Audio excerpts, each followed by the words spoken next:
오늘 말씀의 제목은 2차 전도 여행의 끝이라는 내용으로 함께 하나님의 말씀을 나누려고 합니다. 지난 시간 우리는 사도 바울이 하나님의 말씀에 붙잡혀서 오직 전도에 헌신하고 힘썼을 때 하나님으로 인해 수많은 열매를 얻고 또 하나님이 함께 하시고 도우시는 그러한 은혜를 경험했다라는 것을 함께 살펴봤습니다. 그리고 그 모습을 통해 우리도 하나님을 위해 거룩한 일을 시작하자라는 그러한 말씀을 나눴었는데요. 어떠십니까? 우리 성도님들은 지난 한 주 동안 하나님을 위해서 어떠한 거룩한 일을 시작하셨습니까? 우리가 하나님의 말씀을 듣기만 하는 자가 되는 것이 아니라 그 말씀을 지키고 행하는 자가 될 수 있는 그러한 은혜가 있기를 간절히 소망합니다. 오늘 말씀은 사도 바울이 이제 무려 3년 동안 약 5천 킬로 이상의 거리를 다니면서 복음을 전했던 2차 선교 여행의 마무리를 짓는 그러한 내용입니다. 사도 바울은요, 이 선교 여행을 통해 처음으로 아시아를 떠나 유럽에도 예수 그리스도의 복음을 전하는 그러한 귀한 기회로 삼았는데요. 성경에는 빌립보와 데살로니가 그리고 고린도 등 주요 5개 정도의 지역이 이 성경에 이렇게 그 사건들이 기록이 되어 있습니다. 오늘 사도 바울은 2차 선교 여행을 어떻게 마무리 지었는지에 대해서 함께 살펴보는 그러한 시간을 가져보도록 할 텐데요. 오늘 본문의 말씀은 두 부분으로 나누어 볼 수가 있습니다. 첫 번째는 고린도에서의 지금 계속해서 이제 고린도에 있지 않습니까? 고린도에서의 사역의 마무리를 짓는 그러한 내용이 12절에서 17절까지 되겠고, 그리고 두 번째 내용은 이제 고린도에서 처음 출발지였던 안디옥으로 이제 다시 돌아오는 그 길, 그리고 특별히 그 중에서 이제 돌아오는 길에 에베소라는 도시를 또 잠깐 들리는 그러한 내용이 이제 18절에서 23절까지의 내용이 되겠습니다. 그것을 우리가 이제 함께 하나씩 살펴보는 시간이 되었으면 좋겠는데요. 첫 번째 내용은 예측할 수 없는 하나님이라는 제목으로 함께 말씀을 나누도록 하겠습니다. 지난 시간 고린도에서 전도에 이제 올인을 바울이 했을 때에 수많은 전도의 열매를 거뒀다라는 것을 우리가 함께 살펴봤습니다. 그리고 1년 6개월이라는 시간을 이제 고린도에서 머물면서 그 성도들에게 말씀을 가르치고 양육하는 그러한 바울의 모습을 함께 봤습니다. 이 결과를 두고 봤을 때 이 사도 바울의 이 고린도의 사역은 아주 성공적인 사역이었다라고 볼 수 있을 것 같습니다. 하지만 유대인들의 핍박도 그와 만만치 않게 굉장히 심했다라는 것을 알 수 있는데요. 오늘 말씀을 우리가 아까 읽었듯이 말씀을 보면 결국 유대인들은요, 이 바울을 잡아서 재판장으로 이제 오늘 끌고 가는 그러한 내용으로 시작이 됩니다. 그리고 그 재판장 앞에 갈리오라는 사람이 이 아가야 지역의 총독이 되었을 때 그 사람에게 데리고 가서 이 사도 바울을 재판해 달라라고 이제 유대인들이 요청을 하는 장면이 오늘 성경에 나오게 됩니다. 그러니까 마치 예전에 예수님을 유대인들이 잡아서 빌라도 총독 앞에 데려다 놓고 이 사람을 재판해 달라, 심판해 달라라고 말한 것과 굉장히 유사한 장면이다라고 볼 수 있는 것이죠. 유대인들은요, 총독에게 이렇게 이야기를 합니다. 이 사람, 이 사도 바울이라는 이 자가 우리의 율법을 어기면서 하나님을 섬기라고 사람들을 선동하고 있다라는 것으로 이 사도 바울을 이제 이렇게 고소를 하게 됩니다.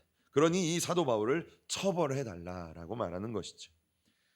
총독 갈리오의 결정에 따라, 이 빌라도 총독의 결정에 따라 예수님이 십자가에 달려 죽으시기도 하고 풀려나기도 하는 것처럼 오늘 이 총독 갈리오의 결정에 따라 사도 바울이 어쩌면 위험하게 될 수도 있는 그러한 상황 가운데 지금 처해져 있는 것이에요.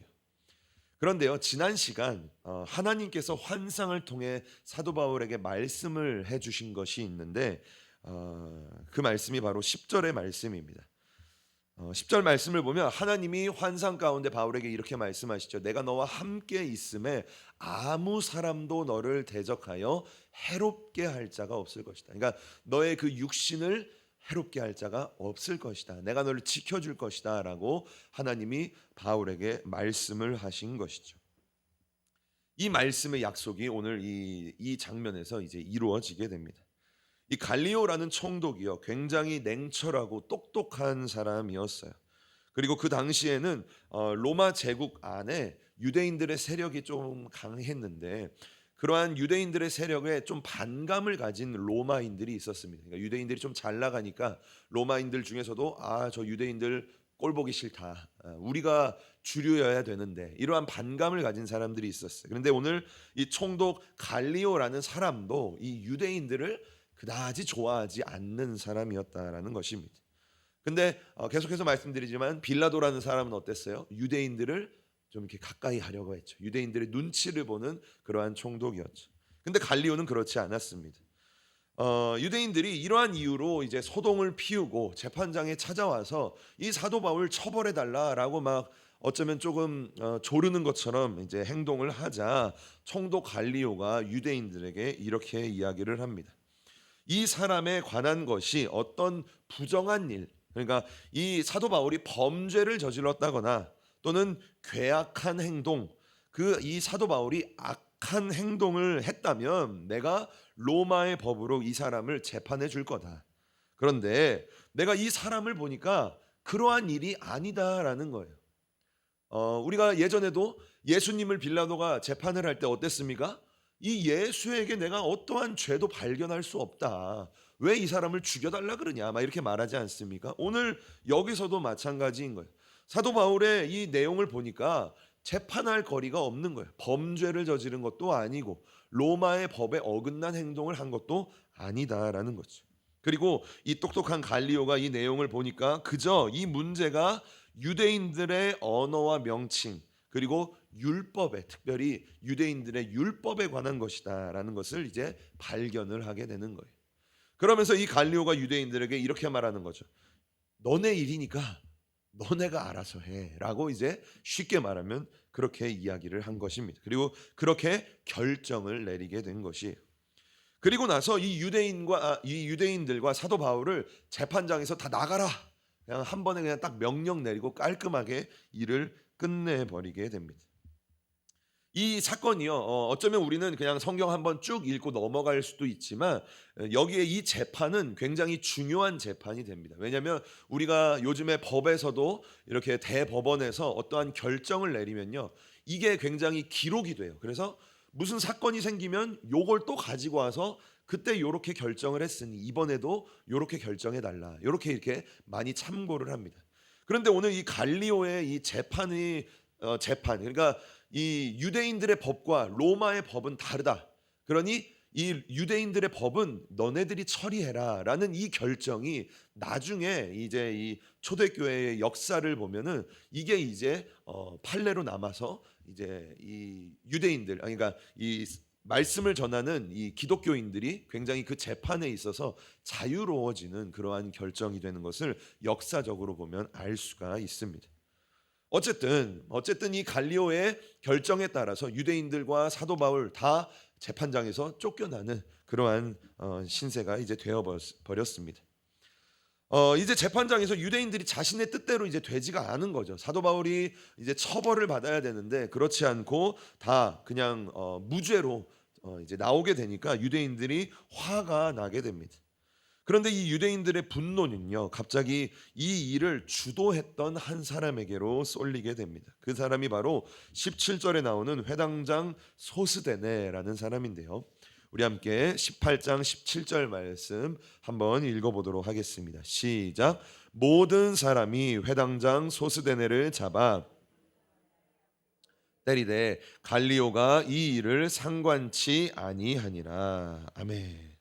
16절까지의 말씀을 보면요, 이제 재판장에서 모든 사람이 쫓겨나는 그러한 내용입니다. 그리고 나서 17절의 내용을 보면 갑자기 모든 사람이 이 회당장 소스데네를 잡아서 때리기 시작하는 거예요. 이건 그냥 뭐 한 대씩 치면서 지나가는 게 아니라 집단적으로 구타를 하는 그러한 일이 벌어지게 되는 것입니다. 역사학자들은요, 그리고 신학자들은 이 내용을 이렇게 해석을 합니다. 이 회당장 소스데네가 이 사도 바울을 이제 재판장에 이끌어가서 이 사람을 처벌하는 그 모든 일을 주도했다라고 학자들은 이야기를 해요. 그러니까 이 일을 다 주도한 이 회당장 소스데네가 이제 주축이 돼서 모든 유대인들을 이제 설득을 해서 이 사람을 처벌하기 위해 갔는데 마음대로 일이 풀리지 않게 된 거예요. 그리고 유대인들은 분노에 가득 차게 된 거죠. 그 분노가 누구에게 향한 겁니까? 이 모든 일을 주도했던 소스데네에게 향했다라는 거예요. 그리고 이 소스데네를 무려 회당장임에도 불구하고 구타하는 그러한 일이 벌어지게 된 것이죠. 어쨌든 이러한 일은요 이제 일단락 되게 됩니다. 그렇게 사도 바울은 하나님의 말씀대로 그 누구도 사도 바울을 털끝 하나 건드리지 못하고 사도 바울은 안전한 상태에서 이 고린도를 이제 떠나게 되는 이야기가 첫 번째로 나오게 됩니다. 제가 이 첫 번째 내용의 제목을요 예측할 수 없는 하나님이라고 그 제목을 지었는데, 왜 하나님은 예측할 수 없는 하나님이다라고 제가 제목을 정했을까요? 그 이유는요, 오늘 말씀을 제가 이제 준비를 하면서 오늘 본문에는 나와 있지 않지만 제가 굉장히 새로운 사실을 알게 되면서 이 내용을 우리 성도님들과 함께 나눴으면 좋겠다라고 생각해서 이 제목을 정하게 되었습니다. 오늘 사도 바울을 주도적으로 고소하고 핍박했던 사람은 제가 아까 말씀드린 것처럼 이 고린도 도시의 회당장이었던 소스데네라는 사람이었습니다. 그런데 이 소스데네가요 다른 성경에도 이 이름이 등장을 하는데 바로 고린도전서 1장 1절에 이 소스데네라는 이름이 나오게 됩니다. 우리 함께 고린도전서 1장 1절 말씀 함께 읽어보겠습니다. 시작. 하나님의 뜻을 따라 그리스도 예수의 사도로 부르심을 받은 바울과 및 형제 소스데네는, 아멘. 소스데네라는 이름이 또 등장하는 거예요. 그런데 여기서 이 소스데네는 어떠한 사람으로 기록이 되어 있습니까? 우리의 형제다라고 기록이 되어 있습니다. 이 소스데네가요 고린도에 쓰이는, 고린도를 향해 쓴 편지에 바울과 이름을 나란히 기록되어 있는 사람으로 나타나고 있다라는 거예요. 고린도 전서는요 사도 바울이 3차 선교 여행을 떠날 때 에베소라는 도시에 머물면서 이제 고린도 교회를 향해 쓴 편지가 바로 이 고린도 전서입니다. 이 편지에 이름에 소스데네라는 사람이 기록되어 있다는 것은 사도 바울과 소스데네가 지금 함께 있다라는 것입니까? 떨어져 있다라는 것입니까? 함께 있다라는 거예요. 소스데네가 지금 바울과 함께 동역하고 있다라는 것을 기록을 하고 있습니다. 그리고 학자들은요 사도 바울이 편지를 쓸 때 꼭 편지의 저자, 이 편지를 기록하는 사람을 앞부분에 꼭 기록한다라고 많이 얘기해요. 그런데 오늘 보면요 고린도전서 1장 1절, 고린도전서의 맨 첫 번째 내용이죠. 여기에 소스데네라는 사람이 기록되어 있다라는 것은 바울과 함께 고린도전서를 쓴 공동 저자가 이 소스데네다라는 것을 이렇게 말하기도 한다라고 학자가 이야기를 하고 있습니다. 놀라운 일 아닙니까? 어떻게 이런 일이 있을 수 있을까요?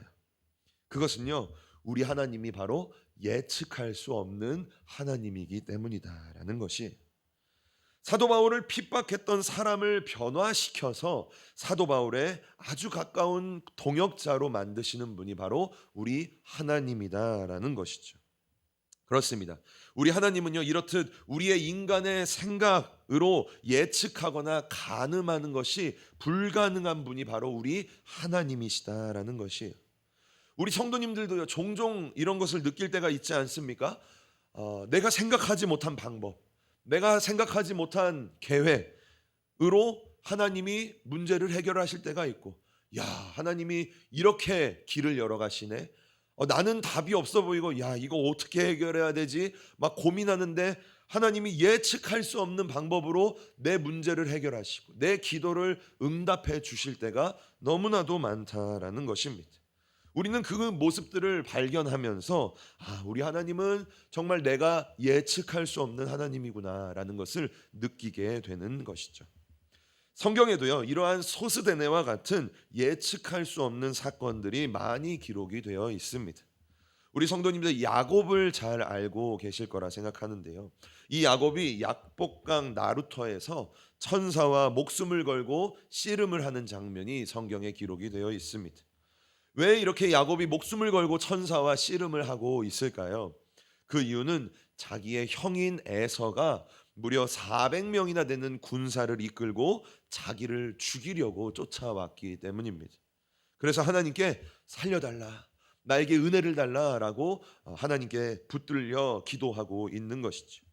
그런데 우리가 예측할 수 없는 하나님은 어떻게 일을 하십니까? 자기를 죽이려 오는 그 에서를 변화시켜서 야곱을 보호해 주는 자로 하나님이 변화를 시키신다라는 것을 우리가 보게 되는 것이죠. 우리가 전혀 생각할 수 없는 방법으로 하나님은 일을 하신다라는 것입니다. 또한요, 사실 우리가 알고 보면 사도 바울도 이랬어요. 그렇죠? 사도 바울도 그랬어요. 사도 바울도 과거 사울일 때 어땠습니까? 이스라엘의 모든 기독교인들을 핍박하고 또한 예수님을 핍박하는 그러한 사람이었다라는 거예요. 그런데 그 사울이 어떻게 변화가 됩니까? 예수님을 핍박하는 사람의 자리에서 예수님을 위해 핍박을 받는 자리로 사울이 바울로 변화가 되었다라는 것이, 와, 이건 놀라운 일이 아닙니까? 사람의 생각과 예측을 뛰어넘는 하나님, 드라마로도 쓰기 어려운 그러한 일을 행하시는 분이 우리의 하나님이시다라는 거예요. 우리는요, 우리의 삶 속에서 이것을 늘 기억해야 돼요. 우리가 그러한 사건을 경험하면 와, 우리 하나님 정말 놀라운 하나님이다라고 생각하는데 시간이 지나면 지날수록 어떻습니까? 또 그것을 잃어버린다라는 거예요.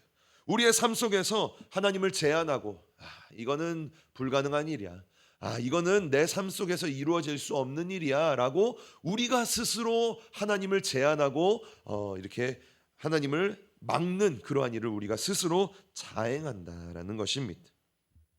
우리는 우리의 삶 속에서요, 한계를 두면 안 된다라는 것입니다. 하나님께는요, 능치 못하심이 없다라는 것이죠. 그것이 우리의 육신의 질병의 문제라 할지라도, 우리 가정 가운데 있는 깨어짐의 문제라 할지라도, 일평생 변하지 않는 나의 육신의 죄악과 연약함의 문제라 할지라도, 우리의 삶 가운데 찾아오는 불가능해 보이는 문제라 할지라도 하나님은요, 그것을 해결할 수 있는 분이십니다. 우리가 생각하지 못하는 방법으로 하나님은 그것을 변화시키시고 하나님은 그것을 응답하시는 분이다라는 것이죠. 우리는 그것을 날마다 기억하고 또한 그 믿음으로 살아가야 된다라는 것입니다. 누가 사도 바울을 주도적으로 핍박했던 이 소스데네가 사도 바울의 가장 가까운 동역자가 될 줄 누가 알았겠냐라는 것이죠. 우리가 다음 주부터요, 이제 돌파 기도회를 합니다. 그리고 그 다음 주에는 영적 회복과 치유 집회를 가집니다. 우리 성도님들의 삶 가운데 한번 질문해 볼까요? 저와 우리 성도님들의 삶 가운데 있는 불가능의 문제는 무엇입니까? 우리 성도님들도 이 부분은 이건 나도 포기했어요 라고 고백하는 그러한 문제는, 그러한 어려움은 무엇입니까? 우리가 말하는 불가능이라는 것은요, 나의 불가능이지 하나님의 불가능은 아닙니다. 그렇죠? 내가 한계를 긋고 내가 스스로 포기하는 것이지 하나님은 모든 것을 하실 수 있다라는 것이, 이번 집회 때요, 우리가 그 불가능을 가지고 부르짖었으면 좋겠다라는 것이, 하나님은 예측할 수 없는 하나님입니다. 언제 어떻게 변화시키실지, 언제 어떻게 응답하실지 모르시는 분이 바로 우리 하나님이시다라는 것이에요. 첫 번째로 우리가 기억해야 될 것은 내가 먼저 하나님을 제한하고 내가 먼저 어떠한 문제를 포기하는 것이 아니라 우리도 믿음을 가지고 그 예측할 수 없는 하나님을 늘 바라보면서 부르짖으며 나아갈 수 있기를 주님의 이름으로 간절히 축복합니다. 두 번째 내용은요, 바로 내 것으로 만드는가라는 내용입니다. 내 것으로 만드는가. 첫 번째 내용이 이제 고린도에서 그 모든 사역을 이제 마치고 고린도를 떠나는 내용이었다면, 이제 우리가 함께 나눌 두 번째 내용은 이제 고린도에서 출발지인 안디옥으로 이제 배를 타고 이동을 하다가 중간 이제 잠깐 쉬는 지역인 에베소에서 있었던 내용을 우리가 함께 살펴보려고 합니다. 사도 바울은 이제 그 재판 사건이 있은 후에 며칠을 이제 고린도에 있으면서 성도들과 이제 인사하고 이제 모든 사역을 마무리 지은 다음에 선교 여행의 출발지였던 수리아 안디옥이라는 곳으로 배를 타고 떠나게 됩니다. 그리고 이때에 사도 바울을 브리스길라와 아굴라 부부도 함께 이 고린도를 떠나서 바울과 함께 이제 그 안디옥으로 떠나게 됩니다. 그리고 그렇게 떠났던 선교팀은요, 중간지인 이제 에베소라는 곳에 도착을 하게 되는데요. 여기서 이제 브리스길라와 아굴라 부부는 에베소에 이제 아예 정착해서 그곳에 이제 머물면서 거기서 또 아굴라와 브리스길라 부부의 집이 또 교회, 에베소 교회가 되는 뭐 이러한 일이 이제 나중에 또 살펴보도록 할 텐데요. 그러한 이제 일이 벌어지게 됩니다. 사도 바울은요, 항상 그랬던 것처럼 도시에 딱 찾아가면 어디부터 찾아갑니까? 회당을 먼저 찾아가죠. 유대인들을 먼저 찾아갑니다. 그리고 거기서 하나님을 이미 알고 있는 유대인들에게 예수 그리스도의 복음을 증거를 하게 됩니다. 아주 짧은 시간이었지만 사도 바울은 그곳에서도 전도의 열매를 맺게 되었습니다. 몇몇 사람들이 예수님을 믿고 예수님께 돌아오는 일이 일어나게 됩니다. 거기는 이제 중간지였기 때문에 사도 바울은 에베소를 이제 떠나서 다시 이제 안디옥으로 가려고 해요. 근데 이제 성도들이 사도 바울을 잡는 거예요. 바울 선생님 너무 짧습니다. 조금 더 남아 계셔서 우리에게 좀 더 말씀을 가르치시고 우리를 좀 더 양육해 주세요라고 이제 부탁을 하게 돼요. 사도 바울이 어떻게 행동했을까요? 마음은 아마 그곳에 있고 싶었을 거예요. 하지만 하나님의 뜻에 따라 사도 바울은 그것을 거절하고 안디옥으로 떠나게 됩니다. 그렇게 거절을 하고 떠날 때에 사도 바울이 그 성도들에게 남긴 한마디의 말이 있는데요. 그것이 바로 사도행전 18장 21절의 말씀입니다. 우리 함께 21절을 읽어보겠습니다. 시작. 작별하여 가로되 만일 하나님의 뜻이면 너희에게 돌아오리라 하고 배를 타고 에베소를 떠나. 아멘. 사도 바울이 성도들에게 이렇게 이야기를 하는 거죠. 하나님의 뜻이 있다면, 하나님이 원하신다면 내가 다시 이곳에 돌아오겠습니다 라고 이야기를 하는 것이, 저는요 이 짧은 이 한마디를 보는데요, 이 짧은 말 하나님의 뜻이라면 이라는 이 말이요 제 마음 가운데 이렇게 좀 다가오는 것을 느끼게 되었습니다. 그러면서 제가 이 부분을 보면서 이러한 생각이 들었어요. 바울이 지금 자기의 뜻으로 생각하는 것이 아니라 하나님의 뜻을 생각하고 있구나. 그러니까 지금의 하나님의 뜻은 무엇입니까? 에베소를 떠나서 안디옥으로 가는 것이다 라는 거예요.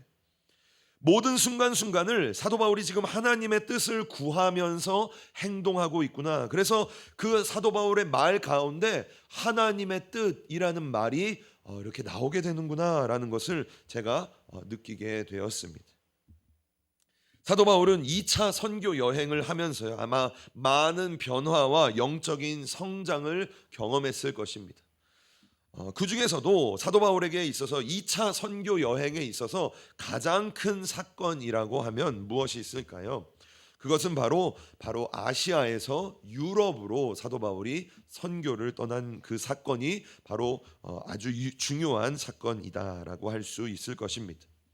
사도 바울은 원래요 동쪽인 비두니아라는 이 아시아 지역으로 떠나려고 했어요. 그런데 하나님의 뜻은 어디에 있었습니까? 서쪽 유럽인 마게도냐에 있었다라는 것이에요. 하나님은 무려 3번이나 이 사도 바울의 선교에 직접적으로 개입하시며 사도 바울을 하나님의 뜻인 마게도냐로 인도하셨습니다. 사도 바울은 이 과정을 거치면서 하나님의 일을 할 때에는 인간의 생각과 계획이 아니라 하나님의 뜻이 중요하구나라는 것을 아마 마음 깊이 깨달았을 것이다 라고 생각을 하게 됩니다. 그래서 이 2차 선교 여행이 이제 다 끝나가는 이 시점에도 사도 바울은 성도들에게 무엇을 말하고 있습니까? 하나님의 뜻이 있으면 내가 다시 찾아오겠습니다. 하나님의 뜻이라면 내가 다시 이곳으로 올 것입니다. 여러분, 하나님의 뜻을 기다립시다 라고 이야기를 하고 있는 것입니다. 사도 바울은 이 선교 여행을 하면서 하나님의 뜻에 절대 순종하는, 하나님의 뜻만을 구하고 그 뜻을 따라가는 방법을 자기의 것으로 만들었다라는 것이, 그게 그저 자기의 생각과 지식이 아니라 자기의 마음으로 내려오는, 자기의 삶 속으로 내려오는 그러한 경험을 자기의 것으로 만들었다라는 것을 볼 수가 있는 것이죠. 바울은요, 선교 여행을 하면서 성장을 했습니다. 더 깊은 영적인 사람, 더 주님을 닮은 하나님의 사람으로 성장했다라는 것이죠. 그리고 하나님의 뜻과 하나님의 가르침을 자기의 것으로 만들었습니다. 아까 제가 서두에도 잠깐 말씀드렸지만 우리에게 중요한 것은요, 말씀을 듣는 것이 중요하지 않아요. 말씀을 듣는 게 중요하지 않습니다. 우리는 듣는 것은 너무나 잘합니다.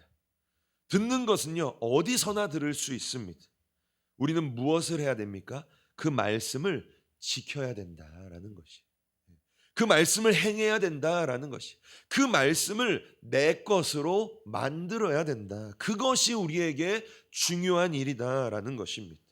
오늘 설교의 두 번째 제목은요, 내 것으로 과연 만들고 있는가, 내 것으로 만드는가입니다. 사도 바울은 2차 선교 여행을 하면서 많은 것을 배웠지만 그 중에서도 하나님의 뜻대로 사는 방법, 그것을 자기의 것으로 만들었다. 그리고 그 하나님의 뜻대로 삶을 살고 하나님의 뜻대로 말을 하고 하나님의 뜻대로 사역을 감당하는 일을 자기의 것으로 만들었다라는 것을 우리가 보게 되는 것입니다. 그래서 바울은요, 로마에 갈 때도 이렇게 이야기를 합니다. 로마서 1장 10절 말씀을 보면 로마 성도들에게 사도 바울이 이렇게 말하는 거예요. 어떠하든지 이제 하나님의 뜻 안에서 너희에게로 나아갈 좋은 길 얻기를 구하노라 라고 편지를 쓰고 있어요. 여기서도 무엇이 나옵니까? 하나님의 뜻 안에서가 나오는 거예요. 그 로마서의 편지를 보면요, 사도 바울은 로마에 굉장히 가고 싶었어요. 자기의 육신적인 생각으로는 로마 성도들을 너무나 만나고 싶었어요. 그런데 편지를 보면 그 안에 무엇을 말하고 있습니까? 자기의 뜻대로 행하는 것이 아니라 하나님의 뜻 안에서 내가 여러분들을 하루속히 만나기를 기대하고 있습니다 라고 이야기를 하고 있는 것이죠. 사도 바울은요, 사역을 함에 있어서, 인생의 결정을 함에 있어서 이 하나님의 뜻, 이것이 자기의 삶 깊이 새겨지게 되었다라는 것입니다.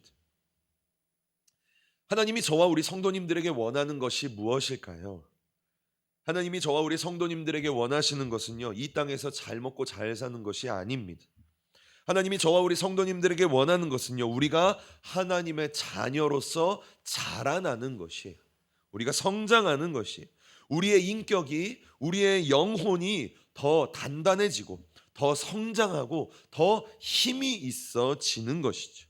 그래서 이 세상을 이기고 우리 안에 있는 수많은 그 죄의 유혹들을 이기고 그리고 사탄과 마귀를 이기는 것, 그것이 하나님이 저와 우리 성도님들에게 원하는 것이다라는 것이, 그리고 하나님은 그것을 위해 우리에게 우리의 삶 가운데 수많은 환경과 상황을 우리에게 주신다라는 거죠. 그리고 우리에게 그것을 통해 말씀을 하십니다. 우리에게 가르쳐 주십니다. 우리를 인도해 주십니다. 우리에게 중요한 것은 무엇입니까? 하나님의 그 말씀, 하나님의 그 가르침을요, 내 것으로 만들어야 된다라는 것이에요. 하나님이 환경을 통해 나에게 인내를 가르치셔요. 그러면 인내해야 되는데, 참아야 되는데 이러면서 끝나는 것이 아니라 그 인내를 정말로 내 걸로 만들어야 된다라는 거예요. 그게 하나님이 원하는 거예요.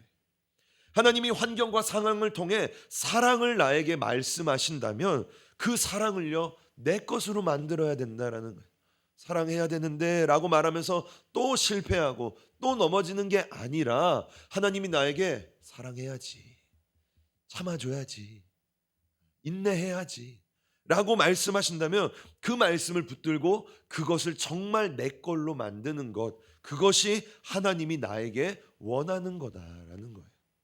해야지 하면서 결국 못하는 것은요, 너무나 안타깝고 너무나 슬픈 일이다라는 것이죠. 어떠십니까? 저와 우리 성도님들은 오늘 요즘에 지금의 삶의 모습이 어떻습니까? 우리 성도님들의 삶 가운데 요즘에 어떤 일들이 일어나고 계십니까? 우리 성도님들 어떠한 고민을 하고 계십니까? 또는 어떠한 환경과 어떠한 상황 가운데 처해 계십니까? 그리고 하나님은 지금 나의 그러한 삶의 모습들을 통해 우리에게 무엇을 말씀하고 계실까요? 나에게 무엇을 가르치고 계실까요? 아까 제가 말씀드린 것처럼 인내를 가르치고 계실까요? 절제를 가르치고 계실까요? 어떠한 결단이나 도전을 말씀하고 계실까요? 아니면 어떠한 게으름에서 새로운 출발 이런 것들을 말씀하고 있을까요? 아니면 믿음으로 뚫고 나가는 어떠한 것을 말씀하고 계실까요? 하나님은요, 우리에게 날마다 말씀을 하고 계십니다. 우리에게 깨닫게 하십니다. 우리가 행동해야 될 것은요, 그것을 내 것으로 만들어야 된다라는 거예요. 내 삶 속에 그 말씀을 실제화시켜야 된다라는 거죠. 그 말씀을 정말 붙들고 먹어서 내 안에서 내 삶이 그 말씀대로 변화가 되어야 된다라는 것입니다. 누구처럼요? 오늘 사도 바울처럼. 하나님의 뜻에 순종해야 된다라는 것을 사도 바울에게 딱 하나님이 강력하게 말씀하셨을 때 사도 바울은 그것을 순종하고 일평생 그 하나님의 뜻 안에 절대 순종하며 나아가는 그러한 사람이 되었다라는 것이, 우리도 그러한 모습으로 나아가야 된다라는 것입니다. 저와 우리 성도님들이 오늘 말씀을 마치면서 우리에게 말씀하시는 그 하나님의 뜻을요, 먼저는 분별해야 돼요. 알아야 돼요.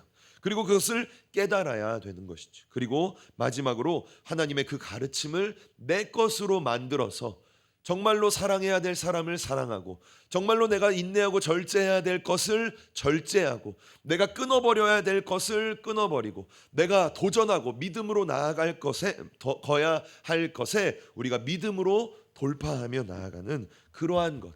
그래서 그 하나님의 가르침을 내 것으로 만드는 은혜가 저와 우리 성도님들에게 있기를 주님의 이름으로 간절히 축복합니다.